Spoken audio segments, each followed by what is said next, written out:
बहुत तकलीफ होती है जब आप योग्य हो और लोग आपकी योग्यता ना पहचाने।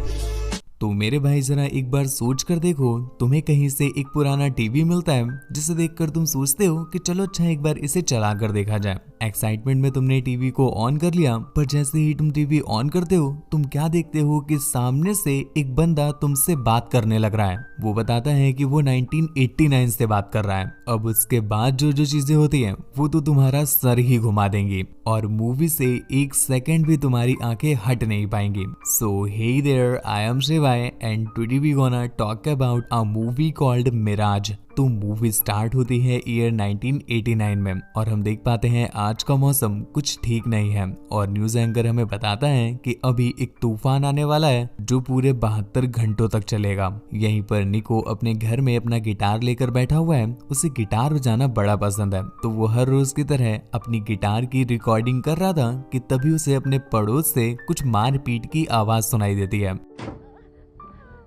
निको को कुछ भी ठीक नहीं लग रहा था, इसलिए वो अपने घर से निकलकर अपने पड़ोसी के घर जाता है चेक करने के लिए। पर तभी उसने देखा कि सामने बॉडी पड़ी हुई थी उनकी, जिन्हें वो आंट कहा करता था। वो कुछ समझ पाता या कुछ कर पाता, इतने में ही आंटी का हस्बैंड एंजल वहां पर आ गया, जिसके हाथों में वही चाकू था जिसकी हेल्प से उसने आंटी को मारा था।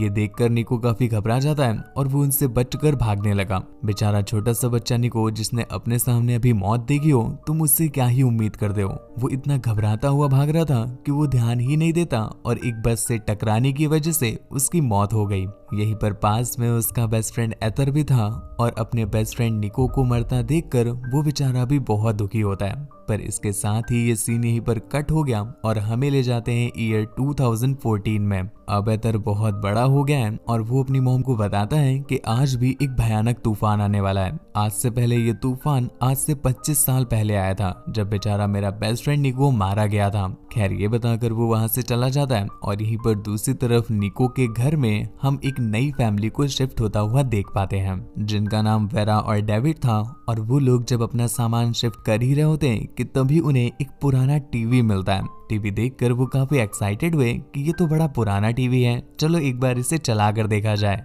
पास में ही पड़ी एक कैसेट को जब उन्होंने टीवी से लगाया तो उन्हें निको दिखाई देता है और ये उसी रात की रिकॉर्डिंग है जब निको अपनी गिटार की प्रैक्टिस कर रहा था। पर अजीब चीज ये होती है कि जब डेविड उस कैसेट को निकाल देता है तब भी टीवी चल रही थी और उसमें ईयर 1989 की न्यूज दिखाई जा रही थी, जिसमें न्यूज एंकर वही बात बताता है कि आज एक तूफान आने वाला है जो पूरे 72 घंटों तक चलेगा। खैर तूफान तो आज भी आने वाला था, तो वो इस बात को ज्यादा ध्यान नहीं देते और इतने में ही वेरा की मॉम आ जाती है, जिसे उसने आज डिनर पर बुलाया था। इसके साथ साथ उसने अपने पड़ोसियों यानी एतर और उसकी मॉम को भी बुलाया है। और इस बीच बातों ही बातों में वो जब तूफान की बात करते हैं तो एतर को अपने बेस्ट फ्रेंड निको की याद आ गई। वो निको के बारे में बताता है कि आज के ही दिन निको की डेथ हुई थी। वो उसका बेस्ट फ्रेंड था और इस बात का दुख उसे आज भी है। डेविड जब ये सुनता है तो उसे इस केस के बारे में काफी इंटरेस्ट आने लगता है, इसलिए वो उनके जाने के बाद इस केस को लेकर गूगल करता है, जिसमें उसे एंजल के बारे में पता चला। वो अपनी वाइफ को मारने के बाद स्लॉटर हाउस में उनके पीसेस कर देता है, पर बाद में वो पकड़ा गया और उसे दोनों ही मर्डर्स की सजा मिलती है। खैर इसके बाद वो दोनों ही सोने के लिए चले जाते हैं, पर उनके सोने के कुछ देर के बाद ही टीवी अचानक से ऑन हो जाता है और खुद से ही ब्रॉडकास्ट होने लगा। दूसरी तरफ वेरा जब टीवी के ब्रॉडकास्ट की आवाज सुनती है तो वो उसे बंद करने के लिए हॉल में आई, पर जैसे ही वो बंद करने जा रही थी कि इतने में ही एक जोर की बिजली कड़कती है और दूसरी तरफ से निको की रिकॉर्डिंग स्टार्ट हो गई जो उसने 25 साल पहले रिकॉर्ड की थी। लेकिन दूसरी तरफ निको को काफी अजीब लगने लगता है कि उसके कैमरे में उसको रिकॉर्ड करने के बजाय कोई लड़की दिखाई दे रही है, तो वो पूछने लगता है कि आखिर क्या हो रहा है। ये देखकर वेरा काफी डर जाती है कि दूसरी तरफ से उससे किसी ने बात की क्या। निको उससे पूछने लगता है कि उसके सोफे के पीछे ये क्या रखा हुआ है। अब वेरा को क्लियर हो गया है कि दूसरी तरफ से निको उसे देख पा रहा है और वो उससे बात कर रहा है। वेरा बहुत डरी हुई है क्योंकि वो ईयर 2014 से निको से ईयर 1989 में बात कर रही थी और इतने में ही नियो को अपने पड़ोस से कुछ मारपीट की आवाज सुनाई देती है। तो वेरा को समझ में आ जाता है कि ये तो वही दिन है जिस दिन निको मरने वाला है। तो वो निको को समझाती है कि वो बाहर ना निकले वरना एक बस से टकरा कर उसकी मौत हो जाएगी। निको को लग रहा था कि शायद वो मजाक कर रही है, इसलिए वो उसकी बातों को सीरियस नहीं लेता है। तो वेरा उसे आज से 25 साल पुरानी न्यूज की एक पेपर कटिंग दिखाती है जिसमें निको की मौत की खबर छपी थी। ये चीज निको के लिए काफी शॉकिंग तो थी, पर उसे लगा कि शायद कोई प्रैंक चल रहा है, इसलिए वो उसकी बात नहीं मानता और घर से बाहर निकल जाता है। पर निको इस बार बच जाता है क्योंकि बस तो उसके सामने से ही निकल गई। पिछली टाइमलाइन में जब उसका बस के साथ एक्सीडेंट हुआ था वो दूसरा समय था और इस बार जब उसने वेरा से बात करने में टाइम वेस्ट कर दिया है तो बस तो अपने टाइम पर ही निकलेगी, लेकिन निको ने निकलने में लेट कर दी, इस वजह से उसका एक्सीडेंट नहीं होता और वो बच जाता है। दूसरी तरफ वेरा की टीवी से एक बहुत जोरदार लाइट निकलती है जिस वजह से वो बेहोश हो गई और अगली सुबह जब उसे होश आता है तो वो अब दूसरी टाइमलाइन में थी जो कि खुद वेरा ने ही क्रिएट कर दी थी, क्योंकि पहली टाइमलाइन में जहां पर निको को मरना चाहिए था वहां पर निको नहीं मरता और बच जाता है, इसलिए ये दूसरी टाइमलाइन आ गई। यहाँ पर वेरा कोई नर्स नहीं बल्कि एक सर्जन है जो कि वो पहली टाइमलाइन में भी बनना चाहती थी पर अपनी बेटी की वजह से वो नहीं बन पाई थी। खैर यहाँ पर उसे अपनी बेटी का ख्याल आता है और वो चारों तरफ अपनी बेटी को ढूंढने लगी, पर आसपास के लोग जब उसके मुंह से उसकी बेटी का नाम सुनते हैं तो काफी अजीब फील करते हैं, क्योंकि ये पहली बार था जब उन्हें पता चल रहा है कि वेरा की कोई बेटी भी है, क्योंकि इस टाइमलाइन में वेरा की तो कोई बेटी थी ही नहीं। वेरा यहाँ से निकलकर सीधा अपने पति डेविड के पास जाती है और अपनी बेटी के गायब होने की बात बता दी है, पर डेविड तो खुद उससे नहीं पहचान पा रहा था क्योंकि इस टाइमलाइन में डेविड उसका हस्बैंड है ही नहीं। अब जब डेविड उसका हस्बैंड नहीं है तो उसकी बेटी कैसे होगी? पर वेरा को ये लग रहा है कि शायद उसके हस्बैंड ने ही उसकी बेटी को कहीं पर घुमा दिया है, इसलिए वो सीधा जाती है पुलिस स्टेशन और अपने हस्बैंड के खिलाफ अपनी बेटी को किडनैप करने की रिपोर्ट लिखा देती है। उसकी रिपोर्ट लिखने वाला पुलिस ऑफिसर क्रिस्टीन है और क्रिस्टीन जब उसे उसकी बेटी की फोटो मांगता है तो वेरा के पास कोई भी फोटो नहीं थी और जिस तरह के स्टेटमेंट वो दे रही है ऐसे स्टेटमेंट कभी एग्जिस्ट ही नहीं करते थे। इस वजह से उन्हें लगा कि शायद वेरा को कोई मेंटल प्रॉब्लम है, इसलिए वो लोग वेरा का सिटी स्कैन करवाते हैं, पर उसकी रिपोर्ट तो पॉजिटिव आती है और कोई भी प्रॉब्लम नहीं होती। खैर उन लोगों को कुछ समझ में नहीं आया है, पर वेरा को अब कुछ समझ में आने लगा है कि एक्चुअल में चल क्या रहा है। वेरा ने सबसे बड़ी गलती यही कर दी कि उसने 1989 के निको को मरने से बचा लिया, मतलब उसने फ्यूचर के साथ छेड़छाड़ कर दी। इस वजह से फ्यूचर पूरा बदल गया है और जो चीजें उस फ्यूचर में उसके साथ हो रही थी इस फ्यूचर में जरूरी नहीं है कि वो हो। इसके साथ ही सीन स्विच हो जाता है इस सेकेंड टाइमलाइन के 1889 में, जहां पर निको अपने घर से बाहर निकला था पर वो बस से मारा नहीं गया था और सीधा अपने नेबर के घर में पहुंच जाता है। यहाँ पर वो देखता है कि जो उसका नेबर एंजल है वो अपनी वाइफ को मारने के बाद एक इलेक्ट्रिक सॉ से उसके टुकड़े टुकड़े कर रहा है। ये देखकर सेकेंड टाइमलाइन के 1889 वाले निको को ये बात बिलीव हो जाती है कि वेरा सच कह रही थी, क्योंकि वेरा ने उससे पहले ही बता रखा था कि तुम्हारे पड़ोस का एंजल अपनी वाइफ को मारने वाला है।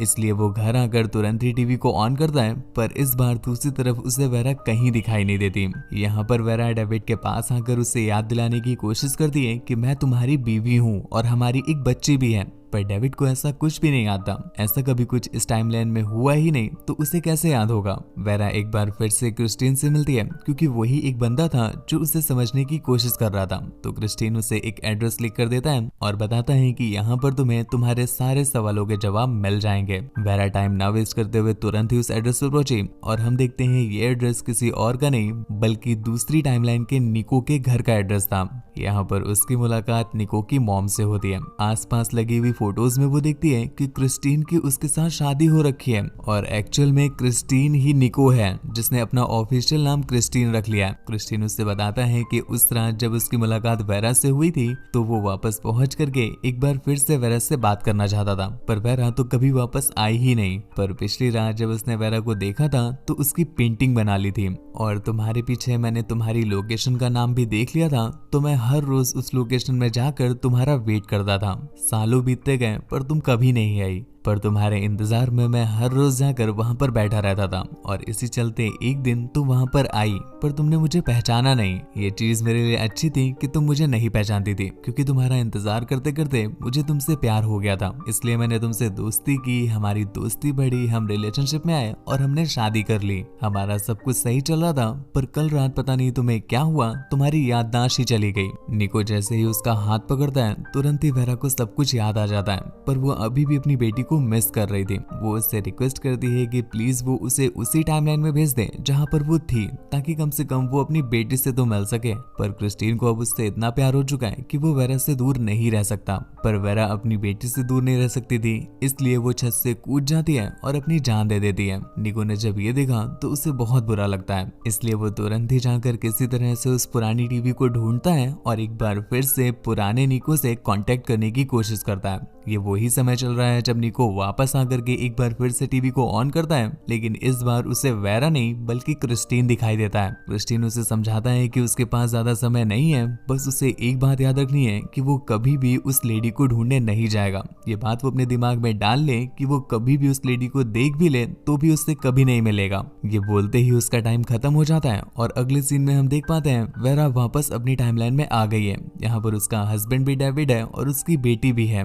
पर ये पहली टाइमलाइन नहीं है, ये तीसरी टाइमलाइन है। पहली टाइमलाइन में वेरा भी थी, डेविड भी था, उसकी बेटी भी थी, लेकिन निको नहीं था। दूसरी टाइमलाइन में वेरा तो थी लेकिन डेविड उसका नहीं था और उसकी बेटी भी नहीं थी, पर निको था। और ये तीसरी टाइमलाइन है जहां पर वेरा भी है, डेविड भी है, उसकी बेटी भी है और निको भी है, लेकिन निको वेरा को नहीं जानता है। मूवी के एंडिंग में एक बार वेरा और निको आमने सामने मिलते हैं। निको हालांकि वेरा को पहचान तो नहीं पा रहा था, पर वेरा उसे जब सब कुछ क्लियर कर देती है तो उसे याद आ जाता है और यही मुलाकात उनकी आखिरी मुलाकात होती है, जिसके साथ ही ये मूवी यहीं पर एंड हो गई। तो दोस्तों इस बार कुछ अजीब क्वेश्चन नहीं पूछूंगा, बस मुझे इतना बताओ कि इस वाली टीवी को किसने किसने देखा है। जेनजी वाले जनरेशन के बच्चे तो हो सकता है एलसीडी के अलावा और कुछ जानते भी ना हो, पर अगर आपने इस टीवी को देखा है और आप भी छत पर चढ़ करके एंटीना हिलाते हुए आया आया आया क्या बोले हो तो नीचे कमेंट करके यस जरूर लिखना। और अगर नहीं बोला है तुमने बहुत कुछ मिस कर दिया मेरे भाई, नो लिख देना नीचे कमेंट में। और मुझसे बात वगैरह करनी हो या मुझे देखना चाहते हो तो इंस्टाग्राम पर आ सकते हो, या मैं आपको मिल जाऊंगा मेरे व्लॉग वाले चैनल पर भी। अपने भाई को खुश करना हो और मेरे स्माइल को 2 इंच बढ़ाना चाहते हो तो बस एक छोटा सा सब्सक्राइब बटन प्रेस कर देना। इससे हेल्प मिलेगी मुझे ग्रो करने में और हेल्प मिलेगी और भी ज्यादा अच्छा कंटेंट बनाने में, ताकि मैं आपको ऐसे ही एंटरटेन कर पाऊं। तो अपना और अपनी फैमिली का ख्याल रखें। धन्यवाद।